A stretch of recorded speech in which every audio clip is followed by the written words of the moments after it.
Chris Cuomo here. Welcome to NewsNation, where right and left come to be reasonable. The game, my brothers and sisters, the sickening, ugly, obvious game. No better example than what we're living right now. This tweet this morning from Chairman James Comer, the top Republican on the Oversight Committee, announcing he issued nearly a dozen subpoenas. I actually thought it was related to Russiagate when you look at the list, because it's like the same cast of characters, Comey, Mueller, Loretta Lynch. But it turns out Congress is now in Epstein mode, and I'm here for it. I believe in transparency. I want it for UAP still, haven't gotten it. I want it for Kennedy still, haven't gotten it. So I'm all about the transparency. The weird part is, they subpoena all these people. How do you do competent interviews if you haven't had access to any of the files? You know what I'm saying? It's like the cart before the horse. Get the files, figure out who you need to talk to. They're doing it in reverse. Why?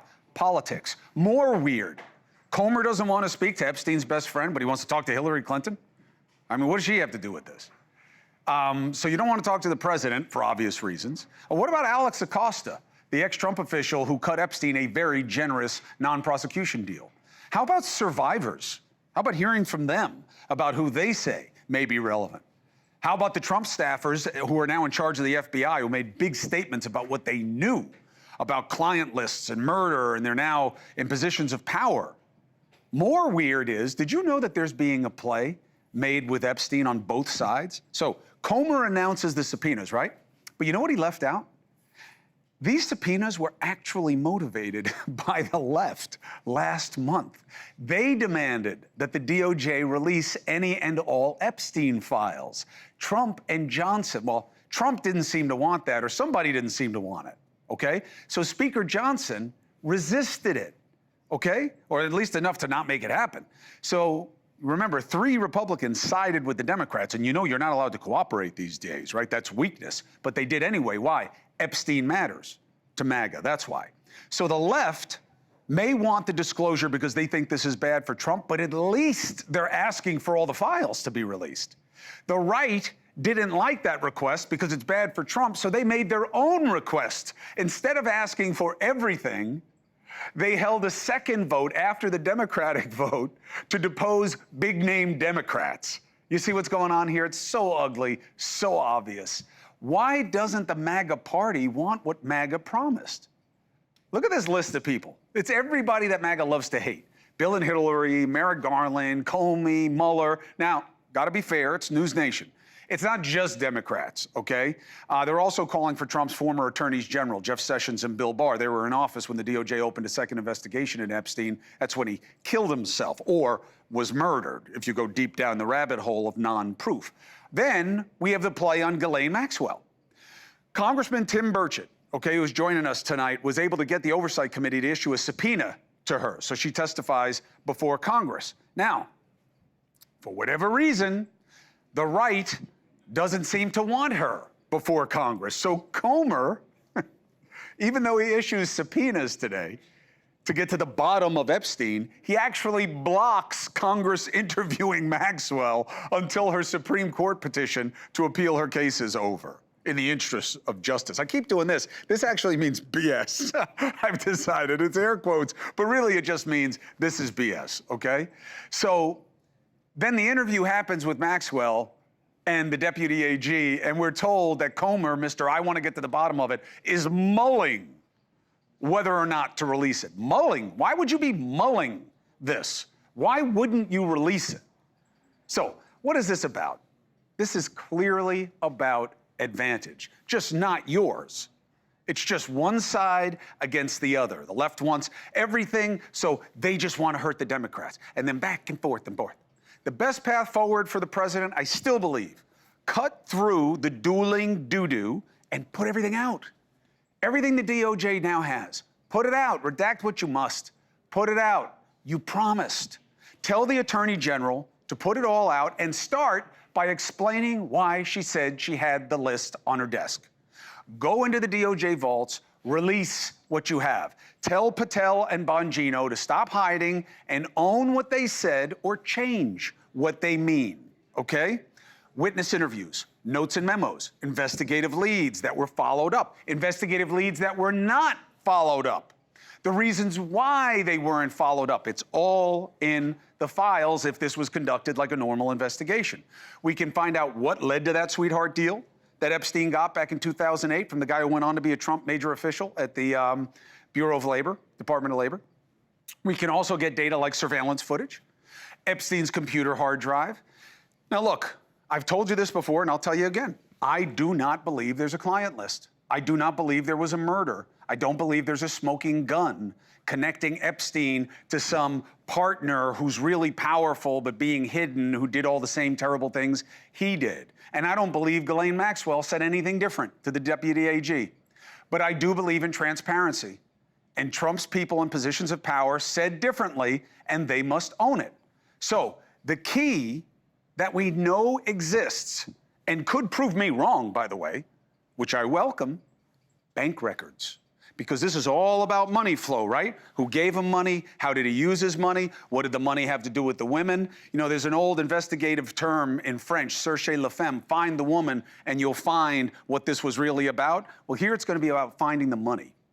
What did the DOJ, okay, what did they do when they saw over 4,000 suspicious transactions filed by big banks totaling more than $1 billion with a B dollars between Epstein and other wealthy people? Were they just investments? Senator Ron Wyden, Democrat, he seems bothered by them. He said he uncovered those transactions last year, and the DOJ is sitting on the information. Why can't we see it?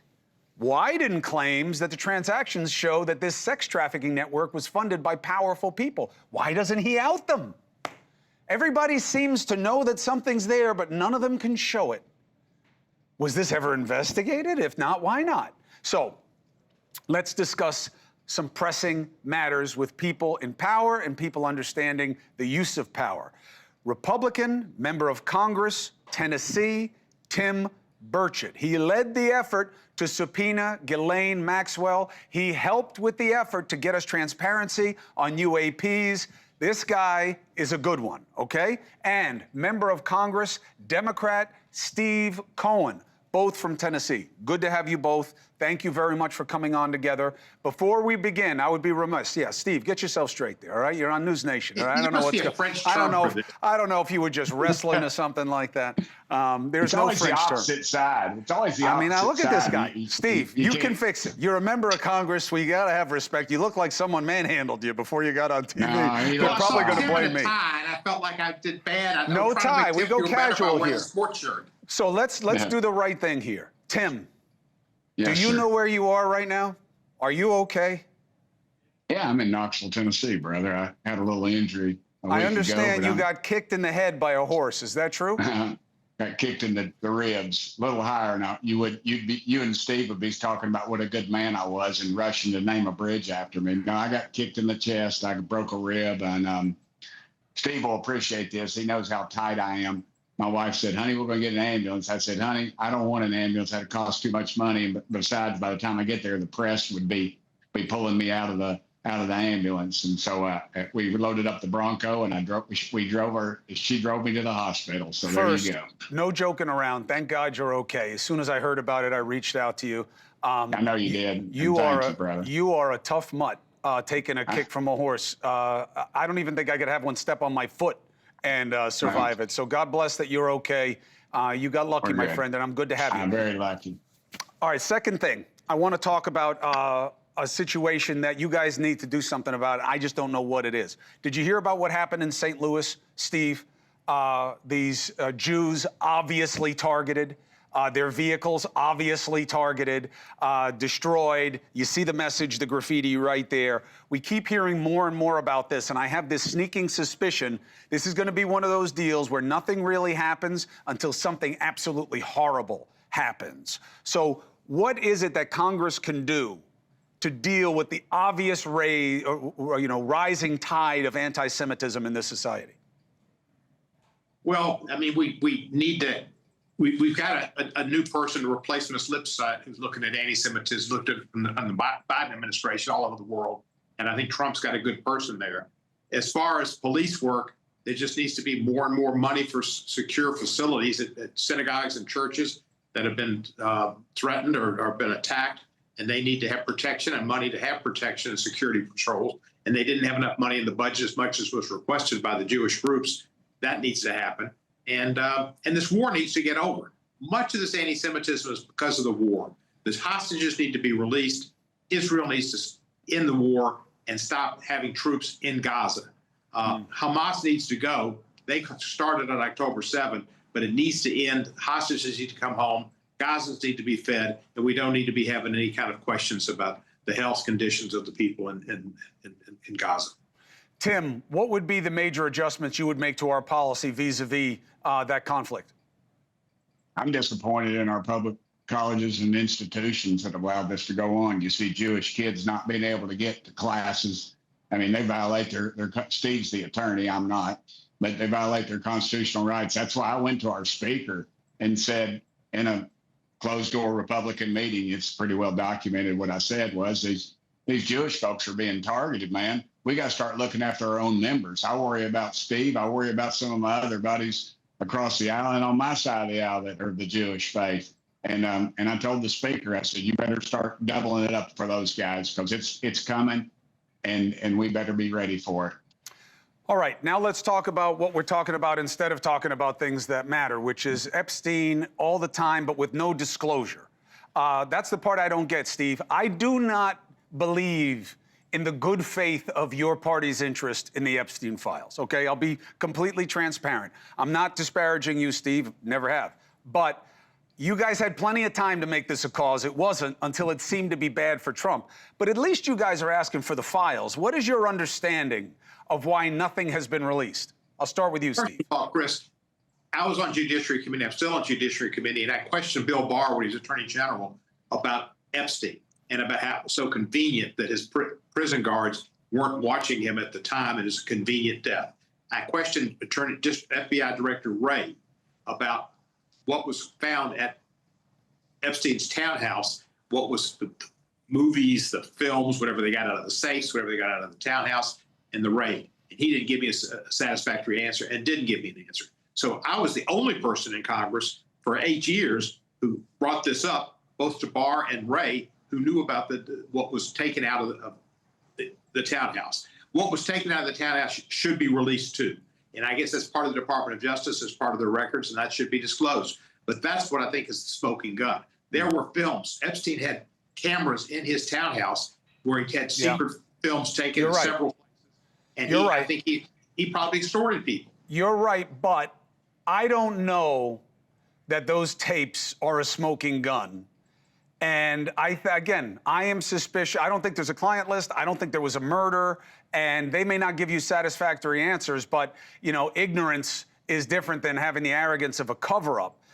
Tim, look, Trump promised this. And for me, that's the end of the discussion. You put two people in power who say they knew there was a client list, they know there was a murder, now they're in positions of power, and it's not happening. And instead, they're subpoenaing all these Democrats. They don't want to talk to Alex Acosta? You don't want to talk to any of the survivors? You don't want to talk to the president, who's his best friend? What do you think this is about for you, Tim?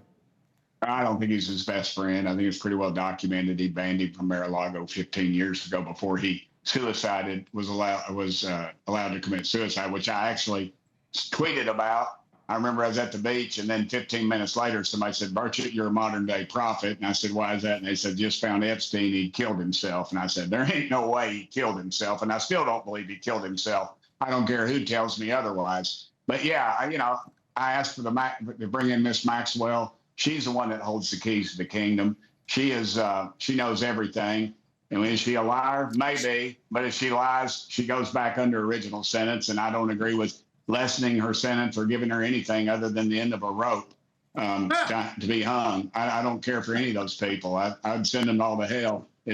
Steve will tell you, I sponsored some of the toughest laws in the country. Steve helped me with the ICAC funding in Tennessee, Internet Crimes Against Children. He was one of the first on. We put it in the 3 grand divisions of our state. I sponsored bills to castrate child molesters. I sponsored the death penalty. It was thrown out as unconstitutional. Look, I'm one of the few members of Congress that has held the hands of somebody who's been molested. It is a life sentence. There's 1,000 little girls. I was on one of your so-called rival networks, and a lady said, these young women had sex with these men. I said, ma'am, they were raped by these men. Let's get that straight. Yeah. And she said, I stand corrected. So look, I don't know the answers. I'm not sure why Biden sat on it for 4 years. I don't know why Pam Bondi said she had it all sitting on her dadgum desk. And I agree with you. I said this a long time ago. Those lists, you know, I know a lot of criminals. Steve and I have served with some, and they very rarely would write down on, you know, they'd have a list of people, of their clientele, of people that they've ripped off or extorted. So, you know, I don't think we're going to know any of the answers till in eternity. I'm on the other side talking to God about it, because this thing's gone so deep. And these people are not for this country. They don't play in either party. They just seem to survive this stuff because they've got money in the transactions. But I think the bank transactions are where we go. Yeah, I the think bank that's the transaction. one. There's data there. There's data. Yeah. So just put it out. I don't know. Honestly, I'll be honest. Some people feign shock. They feign a lack of understanding. I really don't get, especially with President Trump, especially with what he promised, especially with how he handles his administration, why this is lingering this way when they could absolutely do more than they have. Just starting with him saying to Bondi, go explain what you meant. Whatever your answer is, it is. Go say it now. Anyway, Steve Cohen, thank you for being with me. That client list, when she said that, you know, that was indefensible. Well, let her defend it. Alex Acosta did that deal. He didn't do the deal for Epstein. He did the deal for Trump. Well, Trump's who appointed him to Secretary of Labor. Have him answer for himself. Subpoena him, and let's hear what he says. But, Steve, thank you very much. Tim, I love you. I'm glad you're okay. Thank God, you know, it wasn't what it could have been, because I know you got to go, but let me say something about Steve Cohen. He gets as much grief for being my buddy as I do for being his. Look, the guy called my mama. The guy called my mama when my daddy died. I can't get past that. Steve is one of my dearest friends in Congress. We were in the Senate together. We raised the speed limit in Tennessee together. I was a House sponsor. We brought Isaac Hayes to the floor of the Senate, and we sang the theme from Shaft. And we brought our buddy Steve Cropper in the Rock and Roll Hall of Fame. He introduced me to him. We've got a great history. We aren't going to agree on anything, but Steve Cohen's my friend. Hey. That's all that matters. Friend, Tim. What's our singer friend who was against child born, and we helped pass those bills for in Knoxville? A country music singer. Let's see. Don't get it wrong, because you'll get me sued. He was an actor too. He was an actor. If you don't know who it is, don't say a name. Are you talking about? Oh shoot, I don't know. All right, good. I can't remember. Let's leave it. It's one more thing we got to find out. Yeah, I know. You got kicked by a horse. I'm going to be using that forever, by the way, Tim. Now that you're okay, I'm using it forever every time you say something I don't like. But thank you both. Thank you both for coming on. Love you, Chris. Appreciate you both. Thank God you're okay. Steve, thanks. Great to see you. 4 minutes, 35 seconds. Now, I don't know why people aren't listening to Dershowitz more. I got to tell you, I get it. Some of you are pissed at him because he was a lefty, but he defended Trump. It's not about the person for this guy. It's about the principle. It always has been. But on Epstein, this is the guy.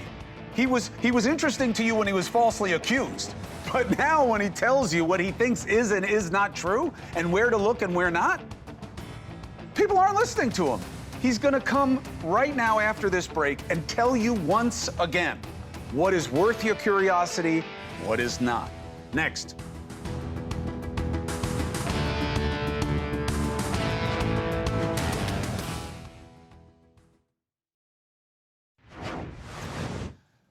All the gates. Oh, look, Epstein became a gate. We did it in real time here together. It didn't have to be. And the House GOP is announcing now that they have a list of subpoenas that just happen to be all bad for the Democrats. Yeah, a couple of former AGs in there also, but you know, no Trump, which I'm not surprised by, but if you want to get to the bottom of this, why don't you start with the files or the financial transactions or the people who were involved with making him a deal? It just reeks of politics, and I don't know why. This is a layup for the president to put this stuff out. All right, let's bring in former governor and constant political sage, friend of show, Chris Sununu, and Epstein's former attorney and friend, Professor Alan Dershowitz. It's good to have you both, Gov. You bet. Good to see you. Next to me. And Dersh is here for your benefit as well. So, Professor, let's just remind, okay? The mythology is there's a client list.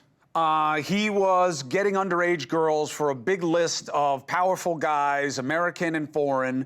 That's why they killed him, and Maxwell knows. Do you accept any of those? Not a single one of them. I wish there were a client list. My fondest wish is that they were a client list, because I wouldn't be on it. I wasn't his client. I was his lawyer. He was my client. There was no client list. Only 2 people testified that they were trafficked. Both of them have been found to be complete liars. One of them admitted that she made up stories about having videos of Bill Clinton, Hillary Clinton, Donald Trump. The other one denies the Holocaust and made up all kinds of stories about people. So there's no credible evidence, basically, about clients or about being passed around to people. That's just all made up. And this, I challenge anybody to come up with any testimony to the contrary of that. That's what's so strange about these files not being released. What has to happen is the government has to go in front of the 3 judges who have sealed material. They're all in the Southern District of New York, and they all have material that's seized. That's where the details are. That's where the accusations are. It includes accusations by alleged victims, but also accusations against alleged victims. So the judge sealed them in order to protect victims. But some of the victims are also perpetrators and criminals and did terrible things. And so let's have everything open. The time has come. Sometimes it pays to seal things for a year or 2 years. Now it's been 25 years since these alleged events occurred. But the Florida judge said no. What do you do about that? Well, you have to appeal it. And the New York judges will probably say no, too. But these are not files that the Justice Department has access to. But they do have stuff, right? The DOJ has stuff that they could release, right? Everything. And, you want to redact the name of a victim, okay, but also include the information about the victim so that we can assess the credibility. But judges have to unseal.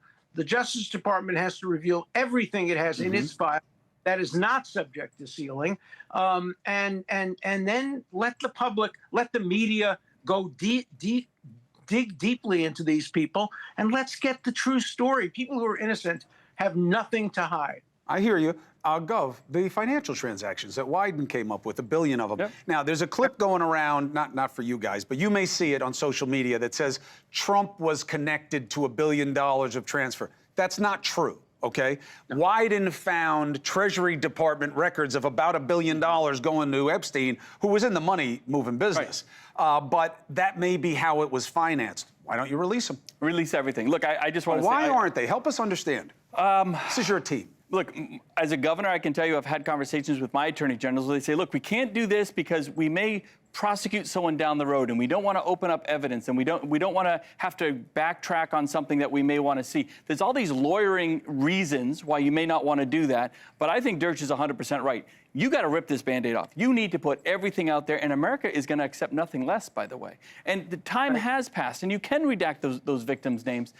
Ultimately, we're all going to know. Ultimately, this is going to come out at some point, unless we're going to bury it like the Kennedy files or something like that, and that's not going to happen. But it was supposed to heal the trust problem. That's right. And it is exacerbating the trust problem. Right, exactly. I can't tell you how many people are giving me more mythology than we did before this, Dersh. It's almost less about Epstein now, and it's more about who else is being protected. That's Both right. Republicans and Democrats, we blame you all. American citizens saying you're all part of this thing. Stop having this have and have-nots. Elitists are protected, and the regular people aren't.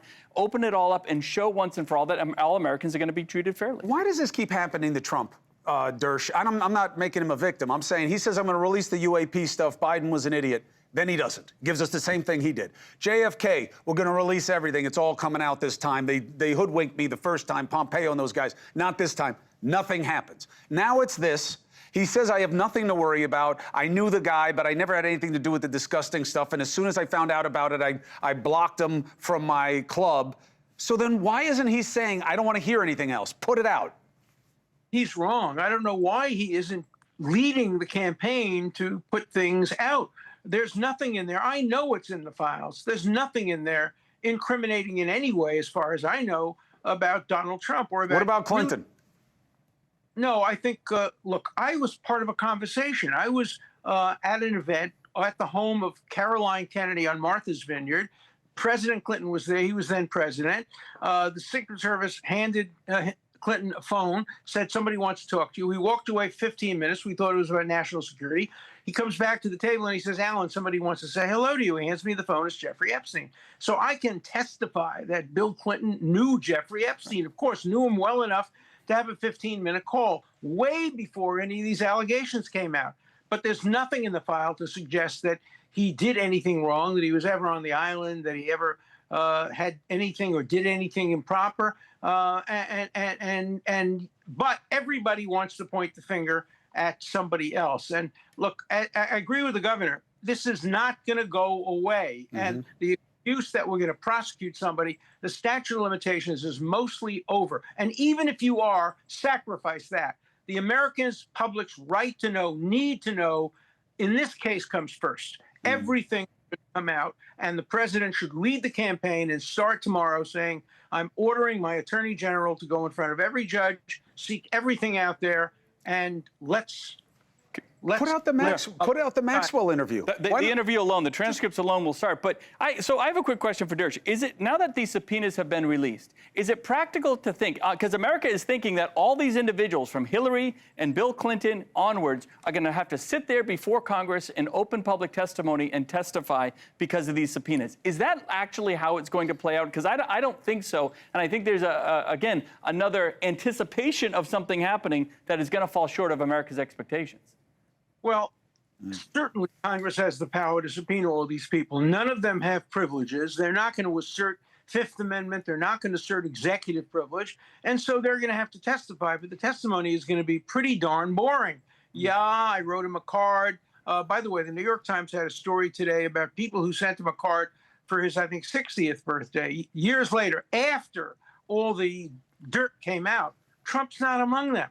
Noam Chomsky is on the list, Bill Gates. There are many other people on the list, but nobody, either from the Trump side or the Clinton side, is on the list of people who wrote him a letter, or me, or anybody like that, wrote him a letter after it was determined. And so chronology is everything. There's an enormous difference between people who were close to him before I was his lawyer, before any of this came out, and people who stayed close to him after there was some disclosure. And by the way, the disclosure came in drips and drabs. First, it was a few people.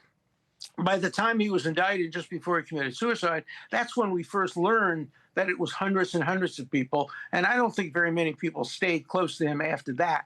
So chronology is everything. But again, everything must come out. This is one of these situations where sunlight is the not only best, but the only disinfectant. It will not go away unless everything is released. Can't have that the deputy AG goes and talks to Ghislaine Maxwell, the only living link, all right? And we don't hear about it. And the media's watching him going in and watching him coming out. They made such a spectacle and they of say, you know, she mentioned over 100 people. And you're not going to tell us who or in what context? And the story is today that she's been moved to a... Right. I don't get why the media is... Help me with this. Look, if this was Jeffrey Epstein and he got moved to a nice prison in a residential area, I would get why people are upset. But is that really the case with Maxwell? I think that I watched her trial very closely. She absolutely, I believe, deserved to be convicted. You can talk about the sentence if you want, but she knew, she groomed, she facilitated. But the idea that she's some kind of like monster that you can't have in a certain neighborhood, to me, that seems like a little bit of false protest. And again, I don't care as much as that. I think it just is a foreshadowing that there's more to come here. And you know, they wouldn't be doing that if she wasn't giving up the goods. The piece I love today, though, I saw the Hillary Clinton subpoena. The justification was they want to question her about her relationship to Bill Clinton. Yeah. Which I can't wait to see that question and how that's answered. It's just so stupid. All right, I got to jump. Gov. Thanks, brother. I love you. Thank you. Professor, thank you very much. You keep giving people the answers they say they want. I hope at some point they listen. Thank you. Answers. They don't want the answers. They want the conspiracy theories. Yep, you're right. But look, it's very rare we have someone who can actually discern which is which. So thank you for being here. It's America. Conspiracy theories are what we do best. Telling me. Skepticism, the lowest form of intelligence. 4 minutes and 30 seconds. Yes, Dersh. What did he say? What did the professor say? All right, you'll tell me in the break. 4 minutes and 30 seconds. Comedian, podcast host extraordinaire, Adam Carolla. Sometimes you just need a laugh. I want to ask him, what does he make of the lack of transparency here? And what does it mean? And he's got an interesting take on what's happening in his home state of California with redistricting and the governor's race. Adam Carolla, my friend, next.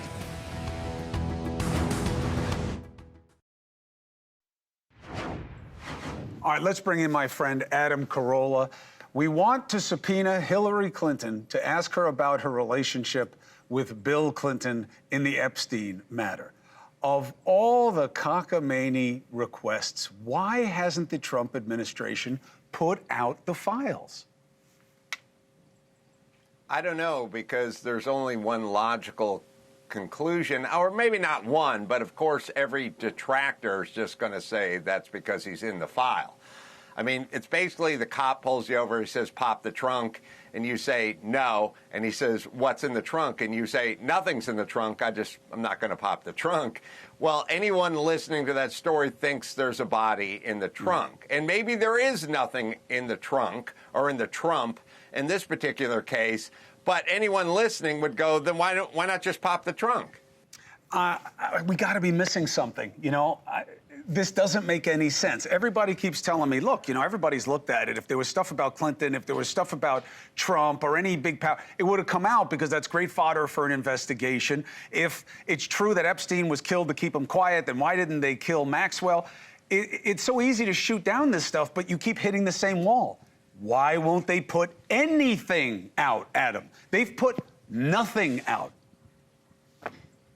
You know, maybe there's collateral stuff. I mean, anybody who's ever gone through legal process, been sued, divorced, whatever, and they go into discovery, anyone who's been in that position thinks to themselves, oh, you go into discovery, you're not going to find anything about me that's bad about this, but there is this other thing that's sort of over here that will be discovered. I mean, maybe there's a side ancillary subject that could involve business dealings, not sex on an island or a mistress who was above 18 or something like that. Maybe there's a bunch of ancillary ideas that Trump and or whomever don't want to come to light.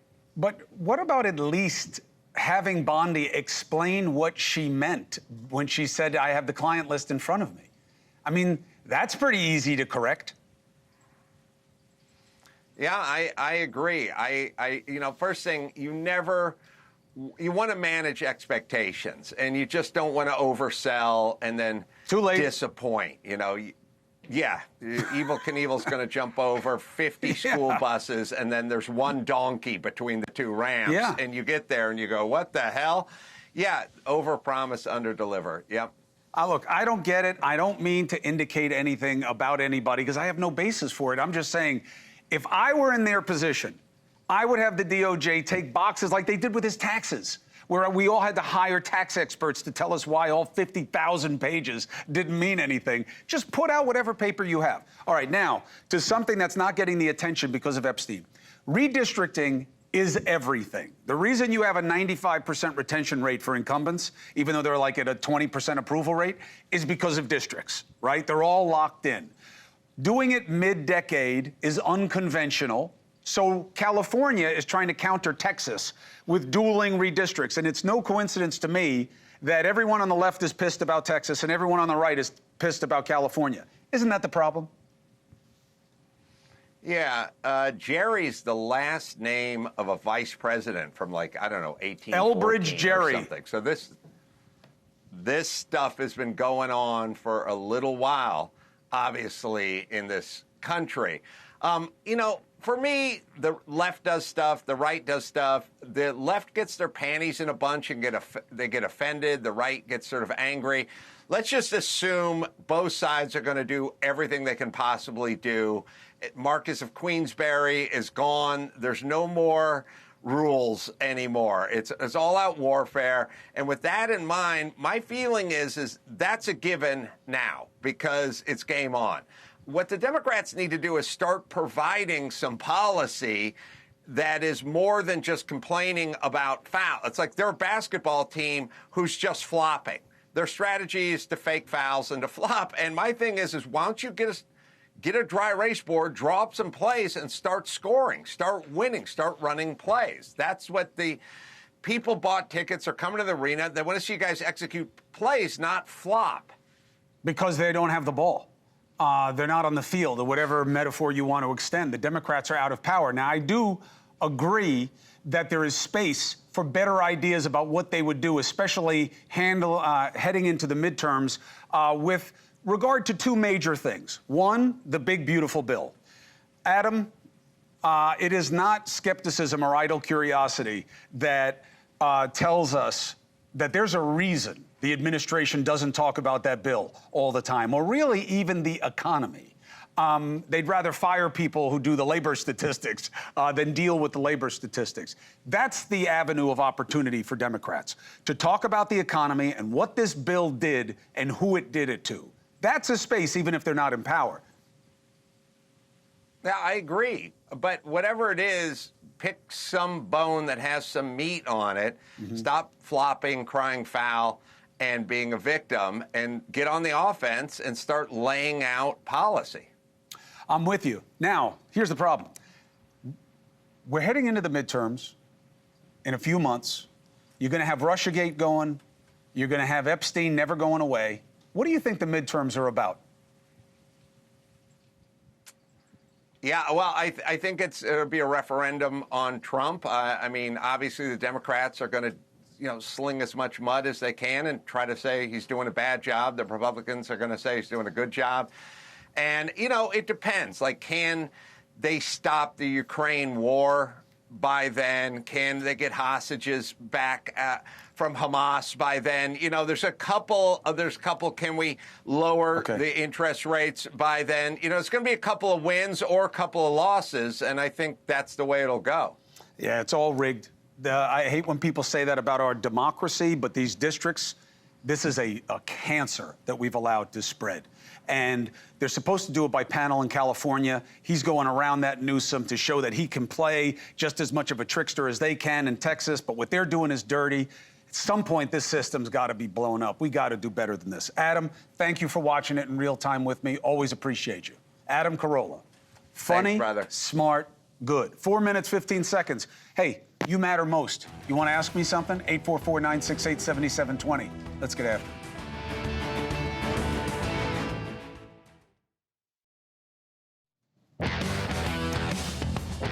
All right, Dusty, what do you got? I got Jeremy from Pennsylvania. Jeremy, what's your question? Hey, Chris, I'm just wondering, with all the political back and forth on the redistricting, could this lead to more radical political violence down the road, especially with the Trump base and Trump's own people mentioning a possible third term? As long as that's hype, okay? That's just to mess with people's heads. It worked very well for Bannon, got him on the map, had him go viral. I'm sure made him a lot of money for his podcast. But it's all BS. And the idea that there's a constitutional amendment that Trump can use, it's not true. It's not true. There is no legitimate mechanism for him to have another term, all right? Let's put it to the side. Will there be more violence? Absolutely. We are continuing down a road of political extremism. You have people on one side who believe that Trump can't do any wrong, and you have on the other side people who are convinced he's the next Hitler. And when they get the most energy in our dynamic, what good can come of it? We are going down a road of extremism. This is why more and more of the violence is domestically sourced. See what's obvious. Next. Next is Jamie from Cincinnati. Oh, Jamie from Cincinnati. You guys have been in the news for the wrong reasons recently. How you doing? I'm doing great. Hey, thanks for taking my call, Chris. A couple of things. I've been in manufacturing software sales for almost 20 years, and I have the last 6-7 months we've seen a tremendous pullback and delays in spending. And what I want to know is, when is the media cycle going to get back to looking at the jobs report, the economics of the situation, the impacts on tariffs? Are the CapEx gains that companies are supposedly getting from the big, beautiful bill, are those going to help offset any of the tariffs? What's going to happen with our job market in the next 6 months? Well, and on top of that, the only other question I have is, given all of the cuts and the money we're supposed to be saving, particularly with the DOJ effort, how much are these investigations that we're running going to cost the American taxpayer? The investigations are expensive, but they cost us a lot more in terms of cultural capital than they do anything else. And be very clear, okay? There is no higher bar than protecting children. And to the extent that there is more to the predation that happened with Jeffrey Epstein beyond Jeffrey, we should know. And they should put it out. And I don't understand why they're not. But I believe Epstein is more distraction than it is something that has to be dug deep into. I don't buy it. I haven't seen any proof of it. And this has been going on for a long time. You want to pursue it? Fine. I don't know why the administration is not putting out more. The reason we don't talk about what you're talking about more often, we do here at NewsNation. I have experts come on to talk about how there's going to be a lag effect on this and we don't know yet. One, you have time and everybody wants to judge it now before it takes effect. And the second reason we don't is we're too easily distracted. And the two sides are looking to weaponize everything against the other. And the loser are the critical thinkers who just want reasonable information and reasonable remedies. We'll be right back. I just think we're past the excuses. I'm not an Epstein guy. I don't believe it's some deep, dark tunnel into the truth of the deep state, but I think this stuff has to come out, and it's unconscionable. I don't understand why nothing has come out. We haven't even gotten an explanation from Bondi about why she said what she said. I'm giving her the benefit of the doubt, but you gotta fulfill the obligation. And lawfare has to end. Really, going after Adam Schiff for mortgage violations? This is what we want the national dialogue taken up with? How do we get to a better place when all we keep doing is try to make things worse? Thank you for watching. Subscribe below and download our NewsNation app right now on your phone, and you will get fact-based, unbiased news for all Americans.